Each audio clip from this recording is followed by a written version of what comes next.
उधर पहलगाम हमले की जांच के लिए सुप्रीम कोर्ट में याचिका, जहां पर आज जनहित याचिकाओं पर सुप्रीम कोर्ट में हो सकती है सुनवाई। 3 याचिकाकर्ताओं ने सुप्रीम कोर्ट में दायर की है याचिका। पहलगाम हमले पर न्यायिक जांच आयोग के गठन की मांग की गई है इन याचिकाओं के माध्यम से।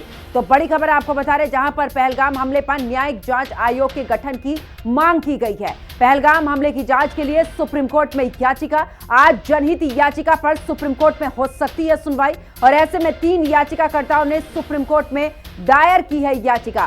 पहलगाम हमले पर न्यायिक जांच आयोग के गठन की मांग भी की गई है। पहलगाम हमले की जांच के लिए सुप्रीम कोर्ट में याचिका, तो आज जनहित याचिकाओं पर सुप्रीम कोर्ट में सुनवाई हो सकती है। 3 याचिकाकर्ताओं ने सुप्रीम कोर्ट में दायर की है ये याचिका, और अब आखिरकार पहलगाम हमले पर न्यायिक जांच आयोग की गठन की मांग भी इन याचिकाओं के माध्यम से की गई है। तो बड़ी खबर, जहां पर आज जनहित याचिकाओं पर सुप्रीम कोर्ट में हो सकती है सुनवाई। और ऐसे में 3 याचिकाकर्ताओं ने सुप्रीम कोर्ट में याचिका दायर की है। पहलगाम हमले पर न्यायिक जांच आयोग के गठन की मांग की गई है। पहलगाम हमले की जांच के लिए सुप्रीम कोर्ट में सुनवाई।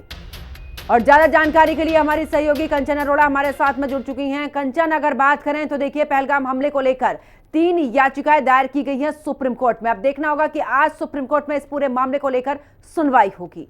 जी बिल्कुल, देखिए जिस तरीके से याचिकाकर्ताओं ने सुप्रीम कोर्ट में याचिका दाखिल की है, जिसमें सबसे बड़ा मुद्दा जो है वो यही है कि जवाबदेही सुनिश्चित करने के लिए एसआईटी का गठन किया जाए।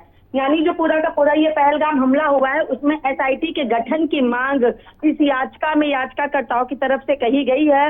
और साफ तौर पर यह भी कहा गया, जो याचिकाकर्ताओं में से फतेश कुमार एक हैं, फतेश कुमार साहू हैं जो कि जम्मू कश्मीर के रहने वाले हैं, मोहम्मद जुनैद हैं और मिक्की कुमार शामिल है, जिन्होंने इस तरीके से याचिका जो है उसको दाखिल की है। और ऐसे में अब देखना होगा कि क्या एसआईटी की टीम का गठन हो पाता है या नहीं हो पाता है इसका गठन, क्योंकि ये भी लगातार कहा जा रहा है कि जम्मू कश्मीर सीआरपीएफ एनआईए को जम्मू कश्मीर के टूरिस्ट इलाकों में नागरिकों की सुरक्षा के लिए एक एक्शन प्लान तैयार करना चाहिए था।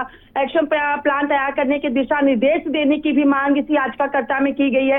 यानी एसआईटी का गठन और दिशा निर्देश, मतलब सुरक्षा को लेकर के दिशा निर्देश देने की भी मांग आज की इसमें की गई। लेकिन अब देखना होगा कि आखिर 10 बजे के बाद सुप्रीम कोर्ट जब इन मामलों पर सुनवाई करता है तो याचिकाकर्ताओं की तरफ से क्या कुछ चीजें सामने रखी जाती हैं और सुप्रीम कोर्ट अब पहलगाम हमले को लेके क्या कुछ फैसला सुना पाता है। बिल्कुल, क्योंकि कंचन देखिए, कई बार ऐसी आवाज भी उठी जब ये कहा गया था कि आखिरकार वहां पर जो पर्यटक गए थे उनकी सुरक्षा के लिए वहां पर एक भी पुलिसकर्मी तैनात नहीं है, और ऐसे में सुरक्षा बलों की तैनाती वहां पर नहीं है, तो खुले में इस तरीके से पर्यटकों को क्यों छोड़ा गया, ऐसे तमाम सवाल उठे थे। लेकिन अब जिस तरीके से याचिकाएं जो दायर की गई हैं, बिल्कुल इसमें देखना होगा कि आखिरकार सुप्रीम कोर्ट क्या कुछ इस पर फैसला लेता है।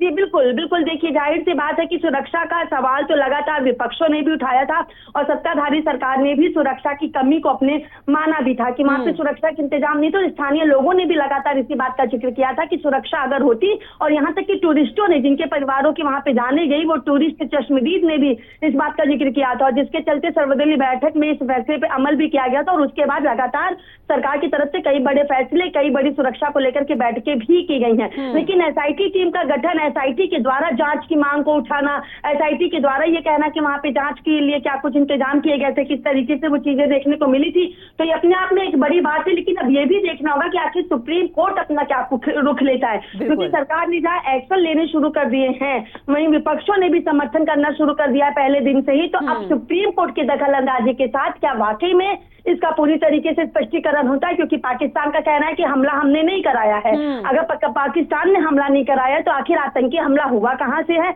और अगर इसकी एसआईटी टीम के द्वारा जांच होती तो इसके क्या कुछ निष्कर्ष निकलते। लेकिन देखना होगा कि सुप्रीम कोर्ट एसआईटी जांच की परमिशन देता है या फिर नहीं देता है। जी चलिए, बहुत बहुत शुक्रिया कंचन अरोड़ा हमारे साथ जुड़ने के लिए, तमाम जानकारी साझा करने।